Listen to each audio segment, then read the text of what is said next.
Hey everyone, welcome to episode 380 of the All Dolphins podcast with the original co-host of the All Dolphins podcast. He's shaking his head with the pearly No, white. I'm cheesing. Oh, you're cheesing? My Okay. my man, my teeth look super white. It's nothing new. You got those big pearly whites. Uh, John Nelson, Midtown Dental. Just for those who want to oh, know good, where. good. Well, no, okay, advertise on the podcast. We'll do it. Joined today by Omar Kelly of the Miami Herald. Omar, how are you, buddy? I'm good, man. How you been? Can't complain. Would be doing better if the Dolphins actually could show some signs of life a little bit, which they semi did in the last game, only because they got a dub, which is what's important. And this is what we're going to Tell me, discuss. tell me what was impressive about that dub. Nothing, Yeah, nothing. In run fact, game. The run game was good. Run game. The rookie Jalen Wright, impressive. I'm a big Raheem Mostert fan, so it's like I'm like everybody's like, man, everybody treats Raheem like he's like some throwaway back. Like you've had plenty of throwaway backs. I would argue to you that I would put Raheem ahead of Ronnie Brown, behind Reggie Bush, behind Ricky Williams as best backs that I have covered for the Miami Dolphins. So I put him number 3. I put Reggie Bush ahead of Ricky because I never got Ricky's great years. I got Ricky came back after 2 suspensions, really didn't care about football, didn't want to talk about football. Oh my God, Ronnie Brown is out for injury. Parcells has to bring me the gas can because he needs to motivate me. I got Ricky who didn't care about football. You got Ricky who cared about football but was terrified of football. and was pounded into the ground by Dave Wanstead. Yes. So understand, I have Reggie ahead of him because I had Reggie's 2 years were magical here. I just, so I know people will be like, well, what are you talking about? Ricky Williams is a far better back. I'm sorry, Reggie's 2 years here were magnificent. Ricky was, I think, 1,000-yard back once when I was here.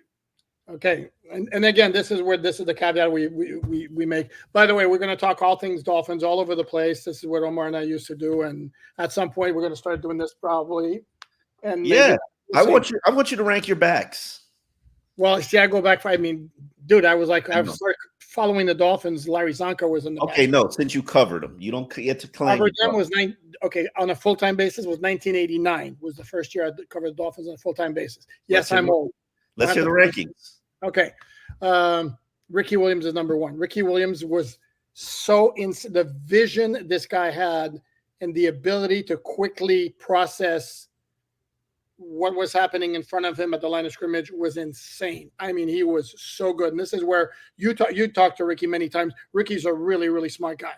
Well, you put that and it's football intelligence too, and the ability, we talk about the ability to process for a quarterback. That also applies for a running back.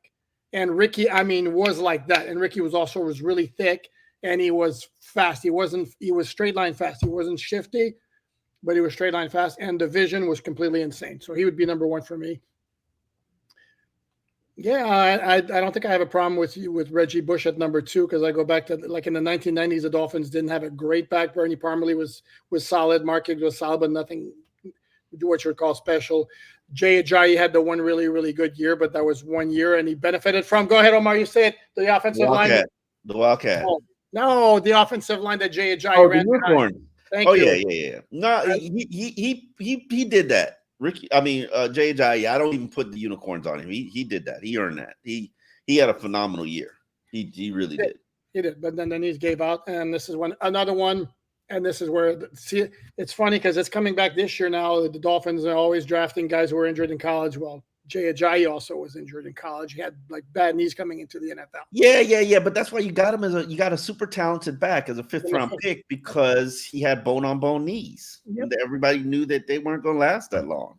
But yeah, that goes to the history. But let's not put that on Greer because even though I'm sure he was somewhere in the mix on that selection, Jay Ajayi was just a throw-in back. You know what?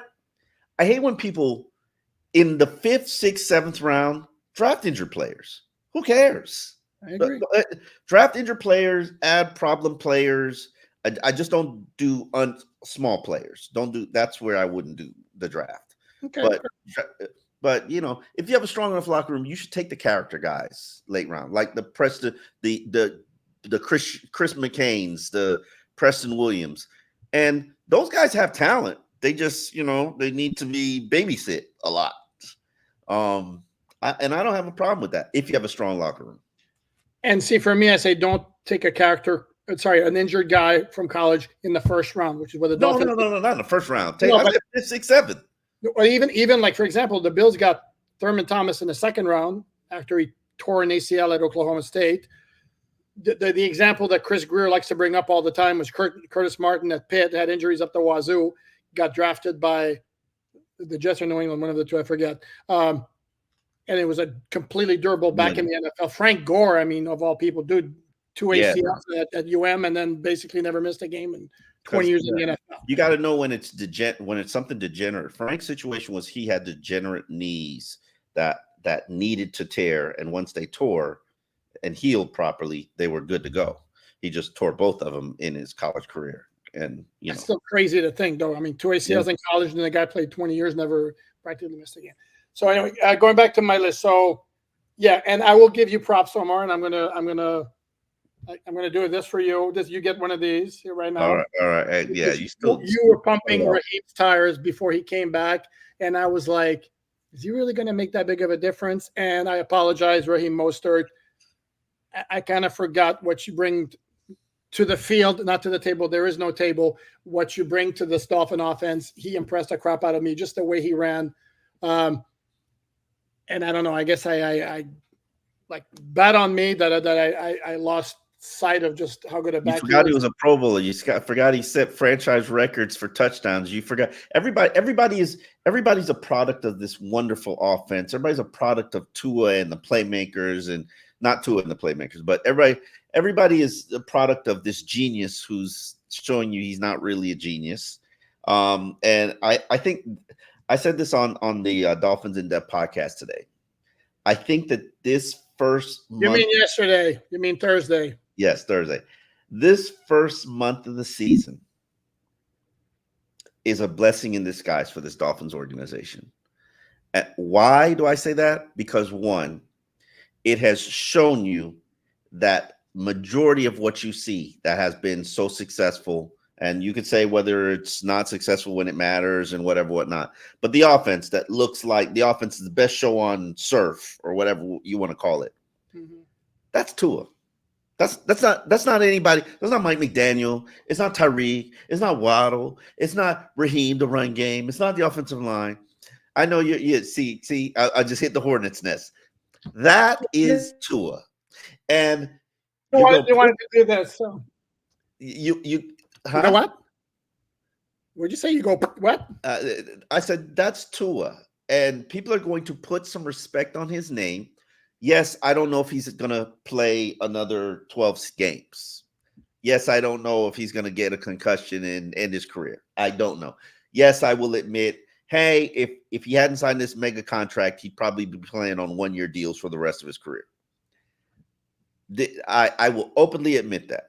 But what people have to admit now is that, hey, all this wonderful offense that you've been seeing for the last 2 years, it's me. It's me. It's not all these other guys. It's me. I'm the magic. Like look at Tyreek. Where's the magic of Tyreek Hill now?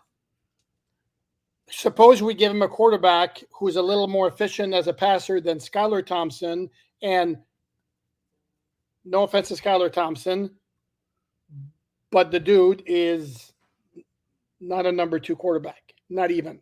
Okay. And then Tyler Huntley, with all due respect, and certainly with all due respect to his Pro Bowl when he was the 37th alternate and nobody else wanted to go to that game. It's the 9th alternate, sir. Be respectful. The 9th alternate. Sorry. Yeah. Started 4 games still. How he was even the 9th alternate is beyond me, but that's a different story. The problem is yes. And again, everything was geared around the strength of Tua. And since everything was based on timing also, everything got to a certain level of efficiency based on rep after rep after rep after rep. Well, now you remove Tua from the equation, you get guys who not only don't have the reps with Tyreek Hill and Jalen Waddle, but who are also can we say this very politely, subpar passers. So shame on the Dolphins for thinking or believing that Skylar Thompson, no, he's been here with our system. And yeah, he has. Okay, but he's not. Let me say this. Let me say this in defense of Skylar. Go ahead. Okay. There were operational issues. There were play call issues. There were communication issues. There was offensive line issues. Yes. What you saw, the play that he probably broke his ribs on that final play, your second attempt at a Hail Mary, where he's scrambling out of bounds, and then is trying to buy time for his receiver to get open. Jalen Waddle intentionally goes out of bounds, and he's the only option there. Like, let's not put all of the disaster that you saw from Skylar Thompson on him. Everybody owns some responsibility for that. Yeah. So, but here we are, and you know how I am, and I hate when people do this. Throw it all on the quarterback. It's all on the quarterback. Like, yes, Skylar looked horrible. They were playing in the most hostile environment where you cannot communicate as a team, and they didn't have their field general, and their offensive line has played like trash the whole season, except for last week, which was just, we'll see. But how is that all on Skylar? It's not all on Skylar, and I said that as well on the All Dolphins podcast, which you are watching now, folks, and thank you very much for tuning in. I made the point that he got no help offensively. My biggest concern with Skylar is he looked overwhelmed in the pocket. He did. He was. Like, oh my God! Like, this is a guy who's been in the system 3 years. You should not. But he couldn't communicate, and he couldn't communicate with his offensive line. He couldn't communicate with his wide receiver. He did look overwhelmed. He did look like that moment was way too big, because it probably was way too big. Probably was way too big. And why do you leaving yourself when you have a quarterback who you know is more than likely to get hurt because that's his history? Why in the hell are you leaving yourself with that kind of situation? Okay. And by the way, hold on. I can answer that question for you. Go ahead. One, I want you to answer this question. See, this is why people love when we get together, because we do this without effort. If Mike White was in that situation in Seattle, do you think the outcome would have been any different? Do you think he would have had operational issues? Do you think he would have had communication issues? Do you think the moment would have been too big for him? No. I'm not saying it would have been great. And I said this from the start, from the time they made the decision to go with Skylar number 2. I didn't like it, understanding that based on what we saw, yes, Tyler looked better than Mike White. How do you not like it if you saw Tyler beat him out? Because you saw it with your own eyes. Is it possible that maybe, first of all, because Mike White has more game experience than Skylar Thompson does, he's had more success in regular season games on a bad Jets team. You watched with your own eyes. He beat him out. It wasn't even a debate. Does training camp work always equate to regular season game performance? No. And that to me, I would have been and here's the thing, because it's not like Skylar Thompson lit it up like he lit it up in the 2022 preseason. That's fair. Where everybody was like, you got to keep him. Yes, it wasn't like that. He had like one good preseason game against Tampa until he threw a pick late in the game. But in training camp, it wasn't like, oh, well, he's the lesser of two evils. But here's what I think, because initially at the beginning of that battle, I was like, yeah, this isn't a fair competition. They're not really going to allow Skylar to compete. And then they just flipped it on me. Yeah, they're just like, oh, yeah, we're not going to allow Skylar to compete. Here, Skylar, the job is yours. Prove us different. Mm-hmm. And I was like, oh, okay. And Skylar beat him. Skylar outperformed him. And on top of that, when they had all these weeks where Tua wasn't working and it was the OTAs and it was those two quarterbacks, you don't think that Skylar had left a favorable impression as opposed to Mike White leaving an unfavorable impression? But I agree with you. You're right. They saw what they had been seeing, and they were like, yeah, this isn't good enough for us. And they should have done something then. They did not. They did not. And to me, this is where in the offseason, there were a lot of free agents available. And if I have to hear that they didn't want to bring in competition for Tua, I mean, come on, man, seriously? No, I would never shy away from that. They need Tua to feel nice and comfortable and loved and respected and coddled, and and that's been this organization for my entire tenure. But that's a major problem, and this is where it is a major problem. It is a weak-minded problem. It is without a doubt a huge collapse. It's the number one problem of this organization. The number one. I can't name you a bigger problem. What's your level of confidence? Because all the signs are kind of out there that Tua's going to come back. Probably, maybe even the Arizona game, which is the first game for which he's eligible. What's your level of confidence that the passing game can get back to looking closer to what it did pre-December 2023 as opposed to post-December 2023? I don't think it's going to happen like that. I think there's going to be a level of rust that we have to work out, and we're going to work that out in the Arizona, and then what comes after Arizona. Oh my God, and then Buffalo, and then the Rams, but I think by week 11, where we're at the Raiders and then New England, Miami. Raiders game in Miami. I think I think it's going to get greased up. The only thing that I think that can really save this season to get to the point where you're what you once were, run game's got to get going. Run game has to get top 5 like you were last year. And if it doesn't get top 5 like you were last year, which I don't think is a possibility, you're not going to be what you once were. So to me, I put more of an emphasis on the run game as opposed to, Tua's going to come back here and he's going to make magic happen. Like, Tua made magic happen because the run game was as efficient and effective as it was, and teams had to burn the candle at both ends. And you one way or another, they're gonna catch you slipping eventually. With this team right now, they can't catch you slipping at all.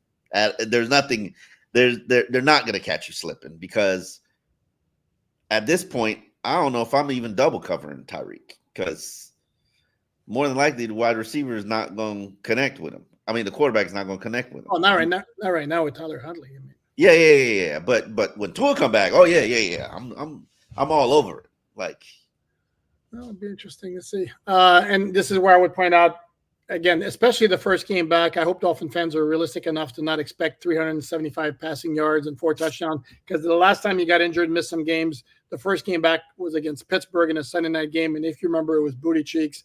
And the Dolphins won because they got 3 picks and because the Steelers kept dropping interceptions. And they won. That was that quarterback's. Come on, you can do it. No, I can't name that quarterback. Kenny Pickett, Pittsburgh. But here's the thing. You could have went and got him. You could have went and got the quarterback that Arizona discarded. You could have went and got the quarterback that just beat you from Tennessee, Mason Rudolph. You could have went and got the Chicago quarterback that was traded for like a bag of Cheetos and some hot fries, Justin Fields. Like, you could have done things, this, but they chose not to. Correct. Yes, you could have gotten Joe Flacco. Yeah, you could have gotten Joe Flacco.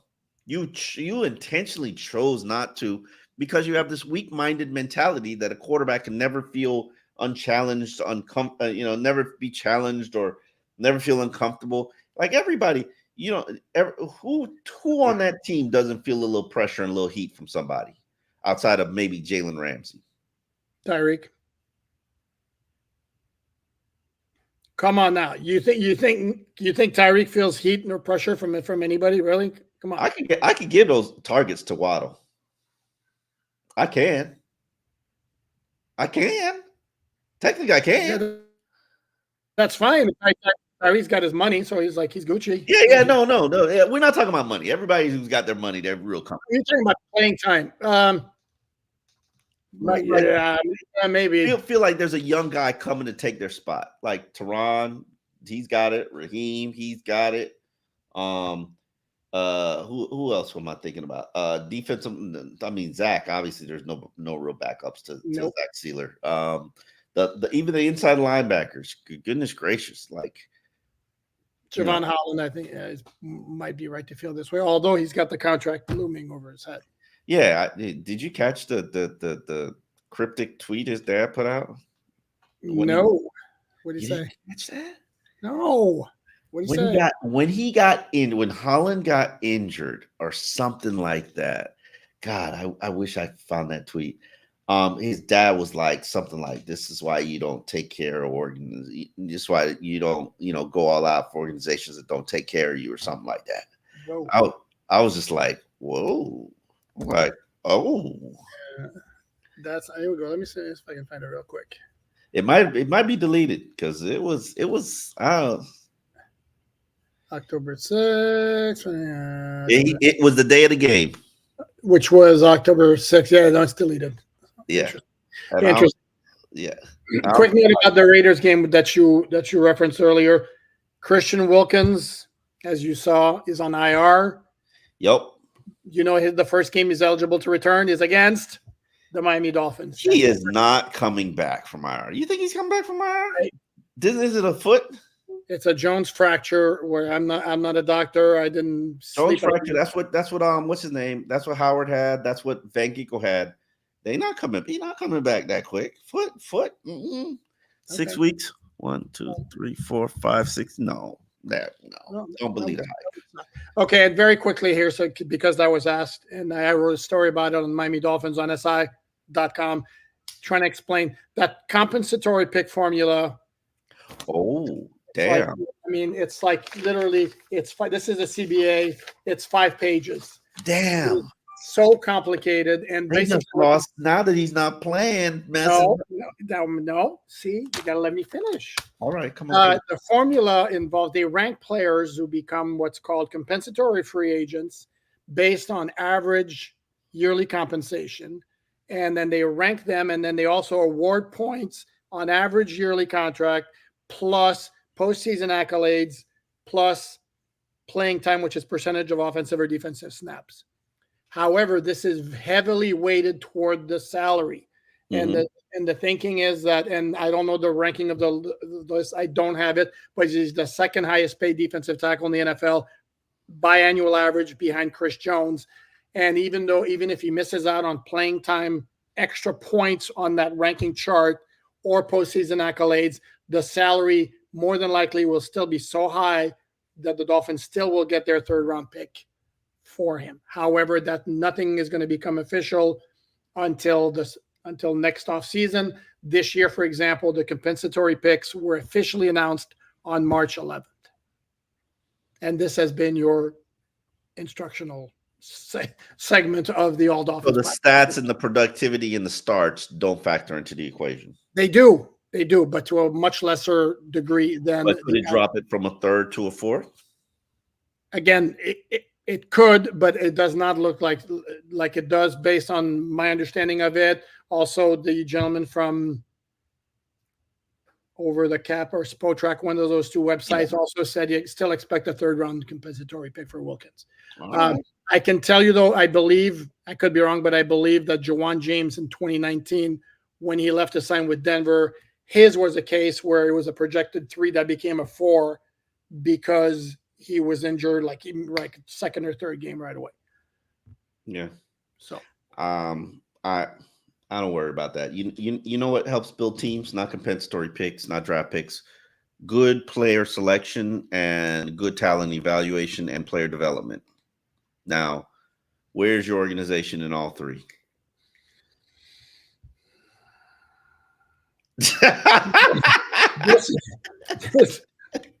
Yeah, man, it's so sad.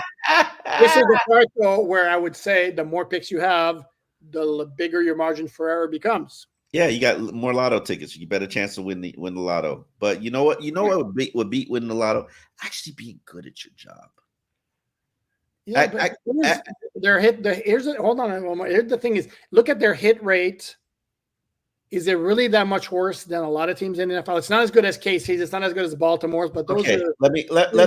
Let's bring this home. Let's bring this home. Okay. Go ahead. Should Chop Robinson have been your first round pick? No. Okay. You consciously chose to do that.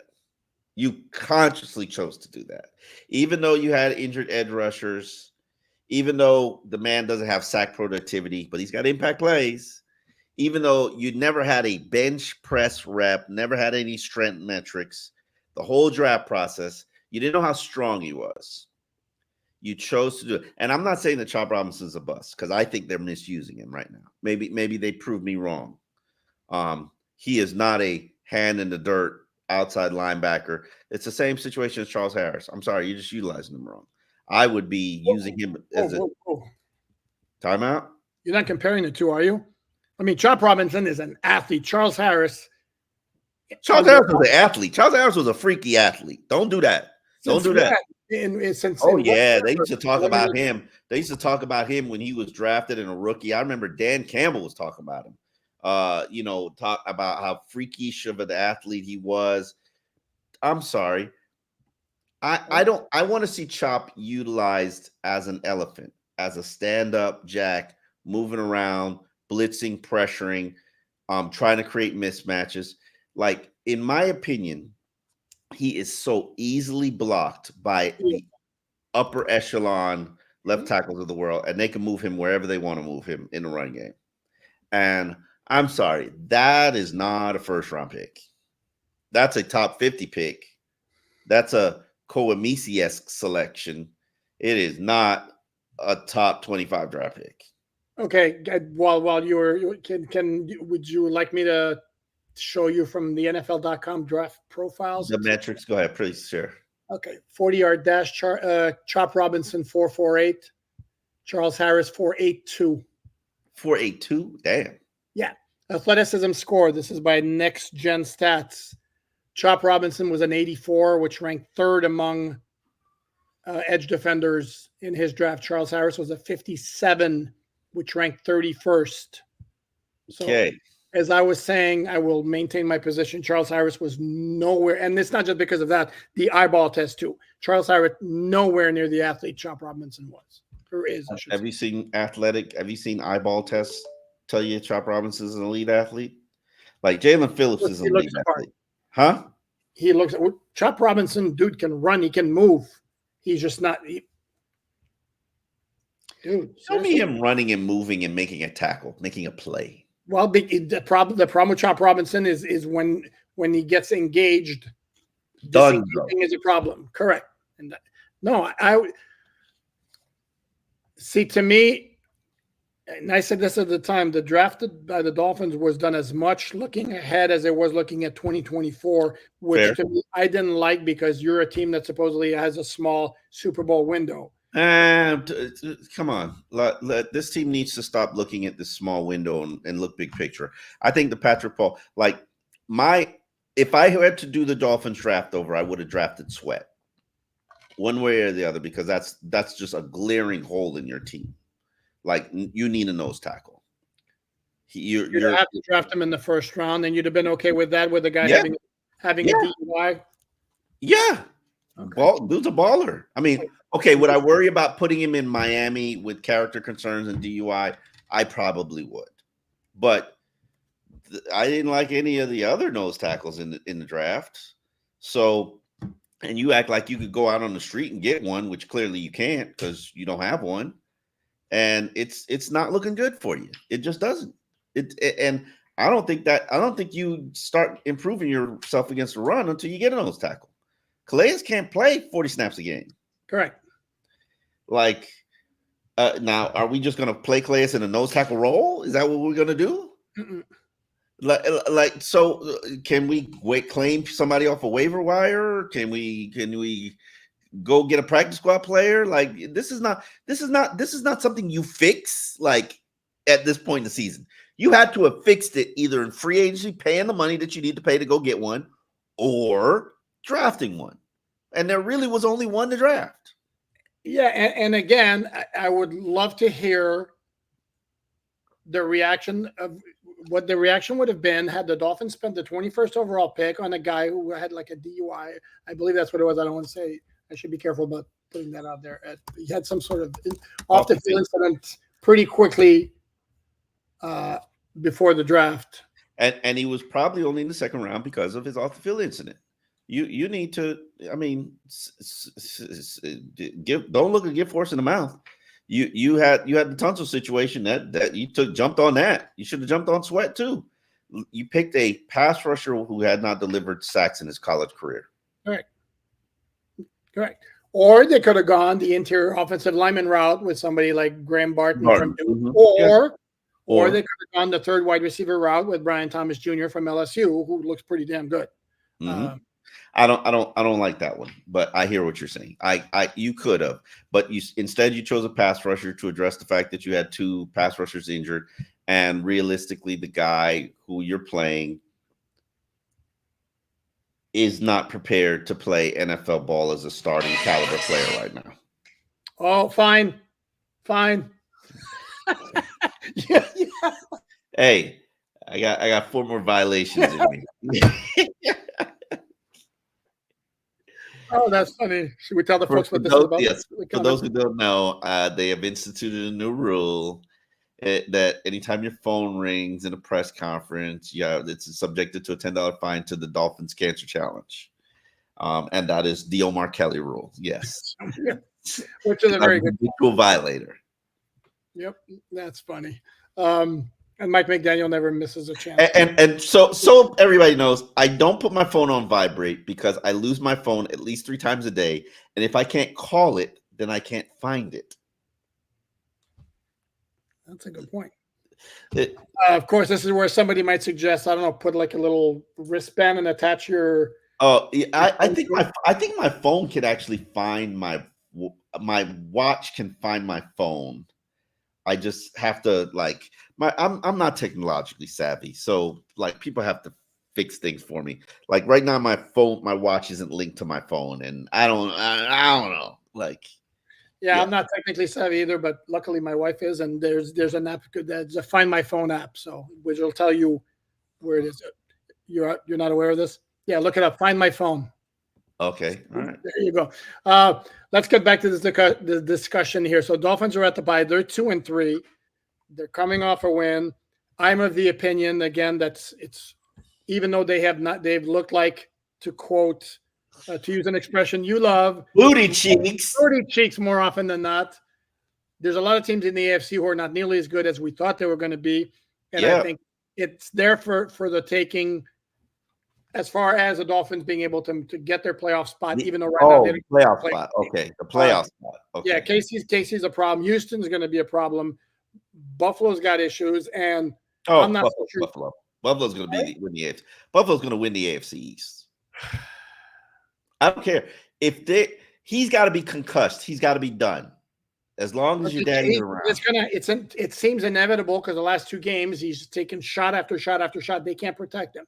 And on top of that, they keep their coaching in late game situations is like 32 seconds left, got the ball to your 3-yard line.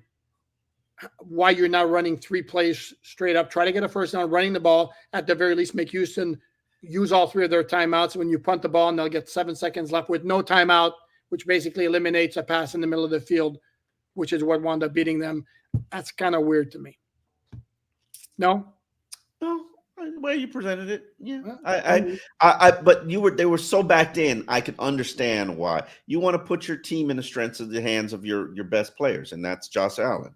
And they were so backed in. I didn't feel comfortable with running the ball there. They were like, by the time he handed the ball off, he was in the backfield. I don't know what the deficit was, so maybe they should have just taken. No, they were tied. It was 20-20 with 32 seconds left. They took the ball over at their 3-yard line. I watched those plays and I was thinking to myself, like, I can understand why they didn't run because they're like one play, you're a safety. It's a safety. They were, yeah. 3-yard line. You're not at the half-yard line. No. 3-yard line. I'll look at it again. Look at it. All those 3 passes I watched them. Josh Allen was throwing them from the end zone. Correct. They were at the 3, and then he's backing up, which is why, again, just hand it off to James Cook. See if you can get a first down. Even run them. Hold on, but if the game was tied, then they would have just been played for overtime. The ball's at their 3-yard line with 32 seconds left. What are the odds that they're going to be able to put themselves in field goal range? If they throw it, the odds are better. 32 seconds left. No, it's not a whole lot. Anyway, we digress. You're right. Like who in the AFC looks like right now clearly superior? It's Casey and it's Houston. Baltimore, baby. Oh, sorry. Whoops. My bad. Shame. Always. And they're going to get better in December when they pull that power out. They pull that thing out. Yeah, I agree. In fact, bad down, because right now I'm not so sure that's not the best team in the AFC. Yeah. No, Kansas City, because I think the refs, I am totally into this ref. Whoa. I am. The NFL needs a powerhouse. Do they not? What are they going to do? Put Dallas up on national TV every damn week? They do. They already do. It's Dallas and KC. I know, but like, you need a powerhouse. Like, I don't think Kansas City has not played on a nationally televised game the whole year. Like, they need them to be good. So this is like a prize fighter. You are going to have to knock him out. You're not going to win on the scorecard. And the refs are not gonna like put you in position to win the game. You are going to have to knock them out. They need who else is good? Who else drives the ratings that makes these TV contracts make sense? Who else? Bro, I'm a big conspiracy guy. You know it. Yeah, like, there are 2 teams on television every damn week. Yep. It is Kansas City and Dallas. Yep. And Dallas ain't nothing. So they're 3-2. No. And the other part of it too is if you don't want to play necessarily the total conspiracy theory, in every sport, generally speaking, subconsciously refs are going to favor the better team, because it's like Michael Jordan, for example. He's Michael Jordan. That's not a foul. He didn't commit a foul. Whereas if it's AC Green, for lack of a better, for another player, Chuck Person. There you go. Another blast from the past here. Chances are Michael Jordan's going to get more of the benefit of the doubt than an average player, and that happens also in the NFL. Yeah, I would think. You're not breathing on Patrick Mahomes like without a flag being thrown. Like that is the golden goose. I agree. Like, so Kansas City's going to be there. Buffalo, as long as Josh Allen's healthy, they'll be there. I'm surprised they're a better team than I thought they would be, because they're really rebuilding. They're rebuilding on the fly. Houston, I'm not absolutely sold that they're like that team that I thought they were, because they're squeaking through some injuries. These are sophomore slumps, second-year slumps, but they're a relatively good team. And then Baltimore, they're the big daddy. That Baltimore gonna pull that thing out when it gets cold, when these December games. That's what I'm thinking, and my hope is that that's true and right. But that's how they're built, and so yeah. Other than that, there are 4 teams that are legit, and Miami can sneak in there. Pittsburgh. Like, does Pittsburgh scare you? Their defense is always going to keep them in games, but Justin Fields doesn't scare me. Sorry, I don't think they'll probably make the playoffs because they're Pittsburgh and they never have a losing season under Mike Tomlin. But I don't know that they're a threat to go very far in the playoffs. And going back to Baltimore, it's like Derrick Henry doesn't look like he's lost anything. So that team is going to be really, really dangerous. But going back to that, Buffalo, you're right about Buffalo is going to be dangerous as long as Josh Allen stays healthy.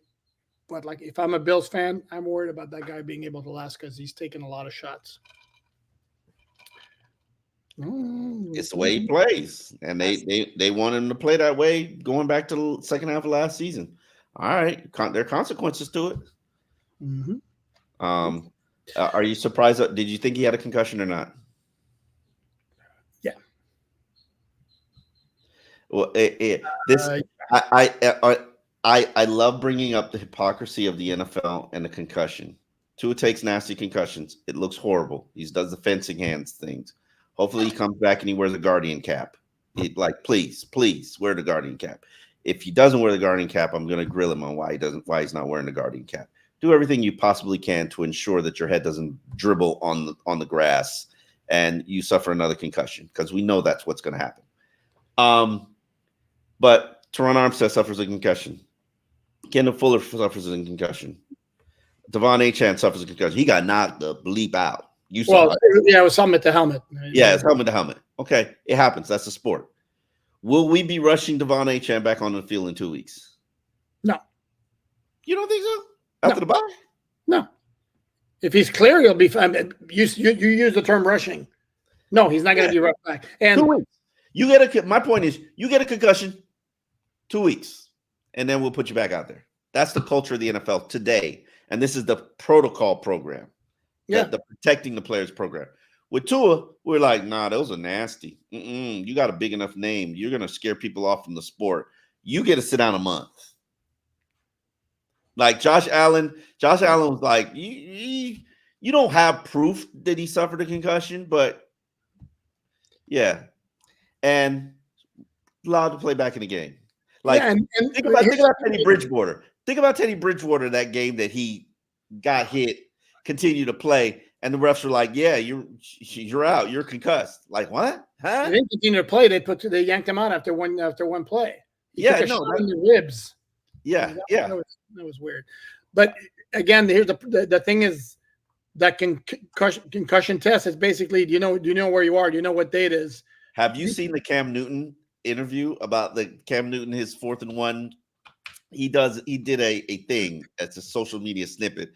And he talked about the questions that they asked during the concussion test. Something like that. I think that's where I got it, actually. That's basically, it's very basic questions like that. And you could have your belt completely run and be concussed, but still be with it enough to be able to answer the questions. And if you don't have a glazed look in your eye, and this is where Josh Allen is 6'5", 245 or whatever he is. And they probably can see his eye. It doesn't, but it doesn't look as bad as when Tua gets concussed at 6 feet. Yep, 210 or whatever. It's just the optics. It's just the optics. It happens in prime time too, always with Tua. It's all I believe, and I've said this on my Dolphins in Depth podcast, and I said it on Joe Rose show, and I truly do mean this. If I'm Tua Tagovailoa, I'm never telling the truth about my concussions ever again. I'm never. I got a migraine. I'm good. I got a little sensitivity to light. No, I don't. I'm never telling the truth again. But how's that going to work out for him 20, 25 years on the road? I don't think I care. You're talking about $150 million, $250 million. For $100 million, I don't care. I'm never telling the truth again. See, and this is where you and I are different, because to me it would be like, it's the difference between 150 million, 250 million. Guess what? I can live with the 150 million. You know what? Let me enjoy that 150 million in my later years. And that's because you like the basic things in life. Yeah, because I'm weird. True drove a Bentley truck as a rookie. Oh, he wants his 250 million. I don't think my point is, I'm never telling the truth again. And I know this counterproductive to who Tua is as a person, because it's like he drinks a truth serum every morning. I'm never telling you the truth again, ever. Because everybody wants me to hang it up. Everybody thinks I'm done with the next concussion. If you're not seeing fencing hands, I'm never telling you the truth. If you don't see glassy eyes, you'll never hear the truth from me ever again. Yeah. I hear what you're saying. Yeah, I'm not condoning it, but no, okay. No, I'm telling you human nature. Why would he be honest with us? No, correct. If the goal is to play at whatever cost, absolutely. That to me, again, you get into dangerous territory, and this is where I'm thinking maybe his wife gets involved, the parents get involved, and I'm never telling them the truth either. No, I hear you. You'll never hear the truth from me ever. Then he better be a good actor next time he takes a big shot. And yeah. I mean, I gotta stop crippling up and just I gotta step. If I'm Tua, I gotta stop that. But it's. And here's a thought. Maybe I understand the competitive juices flow, and the adrenaline is rushing in. But maybe what Tua did so well last year in 2023 to avoid the issues was he protected himself, never put himself in harm's way. I said this many times on the Dolphins podcast. Leave me alone with the jiu-jitsu stuff, how much that helped to me. That was like, okay, overblown, like nobody's business. He never put himself in harm's way last year. How many times did we see him slide when he had a defender anywhere near him? Or like just buckle down, or just go to the ground. I agree. But we don't know if he would have done that this season because the sample size is so small. What we saw was a desperate Tua who had just thrown a pick six, was driving his team down the length of the field. It was 4th down. He's in the red zone. He needs to score a touchdown to get his team back in the game. He's doing what it takes to get his team back in the game. Now, did he roll snake eyes? Yes, he did. But you saw a competitor trying to shed that I can't win in the biggest moments or the biggest game sort of reputation. And, you know, he rolled snake eyes. Except he also could have dived head first the way he did as opposed to sliding, but straight into the ground, not into the chest of DeMar Hamlin. Again, his decision making, which is very easy for us to say, you know, watching from the outside as opposed to being right on the field in the middle of the action when, again, the adrenaline goes. So that's always going to the fine line he's going to have to balance, and certainly hope he protects himself. And this is where Dolphin fans have to understand there will be yards, or there should be yards left on the field in situations where Tua gives himself up more quickly than maybe other quarterbacks should. But at this point, his health should be the number one priority here. So you can get it back up here. Well, is that ship sailed for 2024? It hasn't, but they chose not to do the things that they could have done. But I'm saying even now, like, would it not make sense to make a phone call to the Rams and say, I mean, what would you want to get for Jimmy Garoppolo, for example? I have heard, and I don't know if this is true because I have not verified this, that Mike McDaniels is not a Jimmy Garoppolo fan. Okay. So, because I thought that would make sense in the offseason when you could have just dumped Mike White and got Jimmy Garoppolo for the same amount of money. Mm-hmm. Chose not to do that. And I was like, why? And then it was explained to me, he's not a big Jimmy G fan. So, and everybody wants to develop their own young. Problem is, I think who you chose to develop is not the caliber that you need it to be. So go get one. Correct. And then we'll be back with this discussion all over again next offseason, assuming Tua comes back and there's no more issues. Whether he comes back and there's no more issues, go draft your quarterback in the top 2 rounds. You know, I've said that. Me and you both have been Hendon Hooker, baby. Hendon Hooker. Yeah.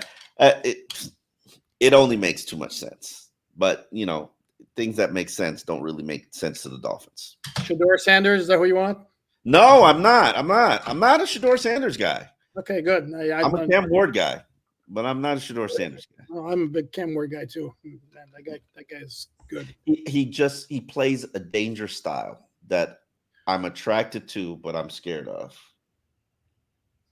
But I agree. I don't know if I've seen anybody has like laid back when things are going crazy around him in the pocket. I mean, it's really, really impressive. I mean, massive chaos around them, and he's like, okay, let me see who I got here. Okay, you look over. No, let me just. It's very, very freaky the way he does that. It's dangerous, though. It's dangerous. Yeah, it's like me. I know.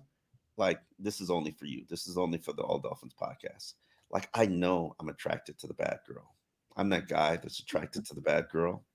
I know I really shouldn't date her. I shouldn't date her. But I want her. And that's Cam Ward's style. It's so damn dangerous. It is. It looks so good. You want it. But is it healthy for you? No. It's like you and your keto diet. What do you miss most? Oh, pasta. Man. Oh, yeah. I forgot you're a pasta guy. Last time bagels. Miss a good bagel. So hold on. You can't eat like a veggie pasta, or they make pasta out of. Oh, that's carby as well. I eat zucchini. We have a machine, a concoction, dude. You barely taste the difference. There's a concoction. You like grind the zucchini into strands and basically slap some spaghetti sauce on it, and it's just the consistency is a little bit different. But there's your spaghetti without. Yeah, I used to cook that for one of my wives. I don't even remember which one of them. They both went like they both always on some health kick. And man, and the funny thing is, yeah, this is the second one. She used to sneak. I'd make hers with like pot with like veggies, and then mine with real pasta, and then she'd steal mine. I'm like, no, this is yours over there. This is yours over there. The healthy one's over there. And then I'd have to eat the one with the veggies, and I'd be like, it's nasty. Anyway, but I respect you for your health kick, and I respect you for your commitment to being on it. I need to get my act together. Really do. I had no choice, man. The weight was getting out of control. I was feeling like crap all the time. So this has massively helped. We're going on about 10 months now doing it, and it's going well. How many pounds you drop? 30 maybe. 30? Yeah, something like that. Damn. All right. Yeah. Proud of you. Look at you. Oh, about that, right? I gotta lose. Go ahead. I gotta lose 10. Okay. Well, when you get older, it's tougher to lose them too. So that maybe sometimes have to do something drastic. That has nothing to do with the Dolphins, though. And the people tuning into the All Dolphins podcast want to hear about Dolphin players needing to lose weight. I have no idea what that might be. That's my way of saying we're going to wrap it up here. Always enjoy the discussion with you, Omar. All right, brother. Always a pleasure. Thanks, everyone, for watching. And this is a bye week for the Dolphins. So guess what? We're going to take a bye week off here at the All Dolphins podcast. We'll catch you guys on Monday when the Dolphins get back to work in preparation for their Week 7 game against the Indianapolis Colts. In the meantime, thanks for watching. Please like, subscribe, share, and enjoy your weekend.